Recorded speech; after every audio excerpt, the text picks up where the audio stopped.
खामोशी कोई कमजोरी नहीं है, ये वो छुपी हुई तलवार है जो सामने वाले के दिमाग को बिना जख्म दिए चीर सकती है। 99% लोग बोल बोल कर अपनी वैल्यू गिरा देते हैं, मिटा देते हैं, लुटा देते हैं, फिर भी उन्हें पता नहीं चलता कि वह क्या गलतियां कर रहे हैं। लेकिन आज मैं तुम्हें वो सिखाने वाला हूँ जिसे टॉप नंबर 1% लीडर्स और प्रीडेटर्स इस्तेमाल करते हैं। The art of dark silence.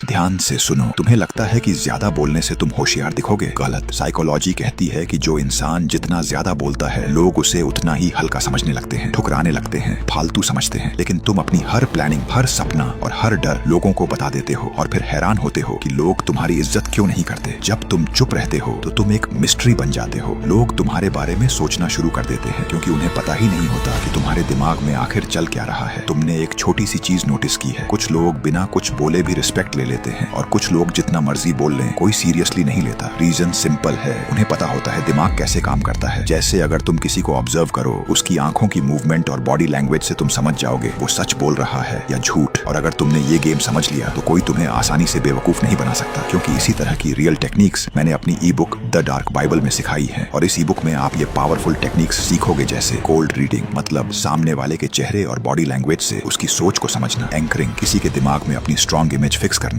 FOMO trigger लोगों के अंदर डर क्रिएट करने की एक पावरफुल ट्रिक, और नेगोशिएशन कंट्रोल बातचीत में अपनी बात को 100% मनवाना, और मच मोर। और ये ई बुक आपको मेरे व्हाट्सएप पर मिलेगी, कमेंट में नंबर है, मैसेज करो, बाइबल आपको पूरी डिटेल मिल जाएगी। अब टॉपिक पर वापस आते हैं। एक डार्क साइकोलॉजी ट्रिक बताता हूँ। जब भी कोई तुमसे ऐसी बात कहे जो तुम्हें पसंद न हो तो पलट कर जवाब मत दो, बस 3 सेकंड के लिए खामोश हो जाओ और फिर उसकी आंखों में देखो। घूरना मत, सिर्फ देखना है। ये 5-10 सेकंड की खामोशी सामने वाले के दिमाग में हलचल मचा देगी। वो खुद को एक्सप्लेन करने लगेगा, वो हक लाएगा, क्योंकि इंसान को शोर से डर नहीं लगता, उसे खामोशी से डर लगता है। तुम्हारी साइलेंस सामने वाले के कॉन्फिडेंस का कत्ल कर देती है। अपने दिमाग को एक प्रीडेटर की तरह ट्रेन करो। एक शिकारी शोर नहीं मचाता, वो सिर्फ देखता है। जब तुम चुप रहकर लोगों को ऑब्जर्व करते हो तो तुम्हें उनकी कमजोरियां दिखने लगती हैं। जिस दिन तुमने अपनी जुबान पर कब्जा कर लिया उस दिन तुम दुनिया के दिमाग पर कब्जा कर लोगे, क्योंकि तुम्हें फिर वो सब नजर आएगा जो अब नजर नहीं आता। कम बोलो, लेकिन जब बोलो तो वो पत्थर की लकीर होनी चाहिए। अब मुझे एक बात बताओ, तुम दिमाग के गुलाम बनकर हर बात पर चिल्लाना चाहते हो या उसके मालिक बनकर राज करना चाहते हो? अगर तुमने आज से साइलेंस की ताकत को अपनाने का फैसला कर लिया है तो कमेंट में लिखो पावर ऑफ साइलेंस। और मेरी एक ध्यान से सुनना, क्योंकि शायद हम दोबारा न मिले, इसलिए फॉलो कर लो।